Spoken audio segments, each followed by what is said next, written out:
કરીએ અધૂરા વિકાસના TV9 અભિયાનમાં આજે વાત સુરેન્દ્રનગરની કરીશું। આપણે ત્યાં ન્યાયની રાહમાં વર્ષો નીકળી જાય છે।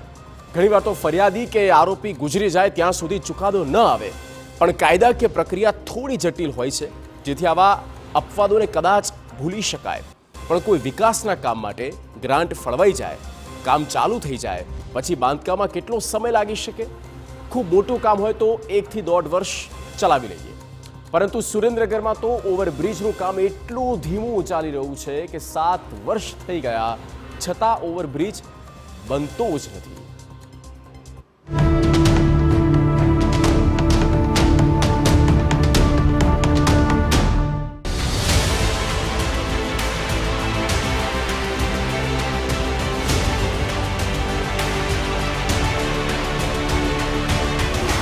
કાચબાથી પણ ધીમી ગતિએ કામગીરી।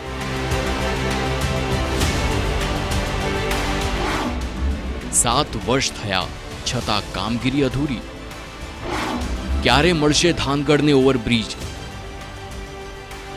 ચારે બાજુ કાટમાળ, ઉડતી ધૂળ અને કચરો જ કચરો। સુરેન્દ્રનગરના થાનગઢ શહેરમાં આ સ્થિતિ આજકાલની નહીં, પરંતુ સતત 7 વર્ષથી છે। મહાનગરમાં ભૂવો પડે અને ડાયવર્ઝન આપ્યું હોય તો 2 દિવસમાં લોકો ત્રાહિમામ પુકારી ઉઠે, પરંતુ અહીં તો 7 વર્ષ થયા છતાં ઓવરબ્રિજની કામગીરીનો અંત જ આવ્યો નથી। 50 થી 60 હજારની વસ્તીવાળા થાનગઢ શહેરમાં સિરામિકના ઉદ્યોગો ફૂલ્યા ફાલ્યા છે। દરરોજ અહીં સિરામિક સામગ્રી અને અન્ય માલ સામાનની હેરાફેરી માટે હજારો વાહનો અવરજવર કરે છે। વળી સુરેન્દ્રનગરથી રાજકોટ જતી રેલવે લાઇન પણ થાનગઢમાંથી પસાર થાય છે, જેથી દર 10 થી 15 મિનિટ ફાટક બંધ રહેશે। આ સમસ્યાના અંત માટે 2018માં ઓવરબ્રિજ બનાવવાની જાહેરાત થઈ, જે માટે 42 કરોડ રૂપિયા પણ ફાળવવામાં આવ્યા। ખાતમુહૂર્ત બાદ 18 મહિનામાં ઓવરબ્રિજ બનાવવાનું આયોજન હતું। ટાર્ગેટ 1.5 વર્ષનો હતો, પરંતુ 7 વર્ષે પણ લોકોની સમસ્યાનો કોઈ અંત નથી। એનો સર્વિસ રોડના પણ ઠેકાણા નથી, પુલના પણ કાંઈ ઠેકાણા નથી। ખાતમુહૂર્ત થવા છતાં અને જે ફાટેકથી બહારની દુકાનો જોગાશ્રમ રોડે બાજુ દુકાનો રહે એ તમામ દુકાનો બેરોજગાર થઈ અને દુકાનો ખાલી કરી અને માણસ બીજો ધંધો રોજગાર ગોતવા નીકળી ગયા છે। અને આપણે પહેલાં તો સરકારને અને નગરપાલિકાને એક જ રજૂઆત છે કે બ્રિજ બને તો ભલે બને જલ્દી બનાવો, પણ પહેલાં તો સર્વિસ રોડનો નિકાલ જલ્દી ને જલ્દી કરો। માણસ રોડ રસ્તાના ઠેકાણા નથી અને સર્વિસ રોડ વગર માણસ હેરાન થાય છે। આ ઓવરબ્રિજની કામગીરીમાં ગ્રાન્ટ ઓછી પડી, જે અંગે ધારાસભ્યએ મુખ્યપ્રધાનને રજૂઆત કરી, જેથી 8 કરોડ તાત્કાલિક ફાળવવામાં આવ્યા હતા। જે બાદ ડિસેમ્બર 2024માં તો કામ પૂર્ણ કરી જ દેવાના આદેશ હતા, પરંતુ આ આદેશની કોઈ અસર દેખાતી નથી। ડિસેમ્બર તો પૂર્ણ થવા આવ્યો, પણ હજુ કામગીરી અધૂરી જ છે। આ ઓવરબ્રિજના કારણે થાનગઢ 2 ભાગમાં વહેંચાઈ ગયું છે। અંતિમ ક્રિયા માટે પણ ખૂબ તકલીફ પડે છે। પબ્લિક એટલી બધી હેરાન થાય છે કે ન પૂછો વાત। અને બીજી વાત કે એક ગામમાંથી બીજા ગામમાં જવા માટે લોકો ખૂબ જ હેરાન થાય છે અને ગામના 2 ભાગ થઈ ગયા છે અને ગામની આ સાઈડ સમસાન પણ આવેલું છે।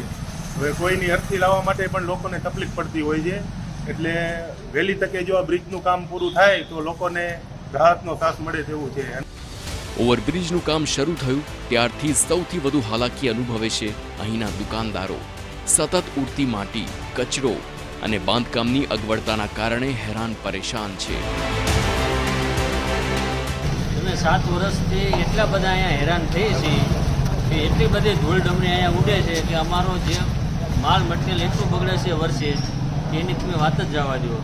અને બધાએ દુકાનોવાળા બંધ કરી અને બહાર જતા રહ્યા છે।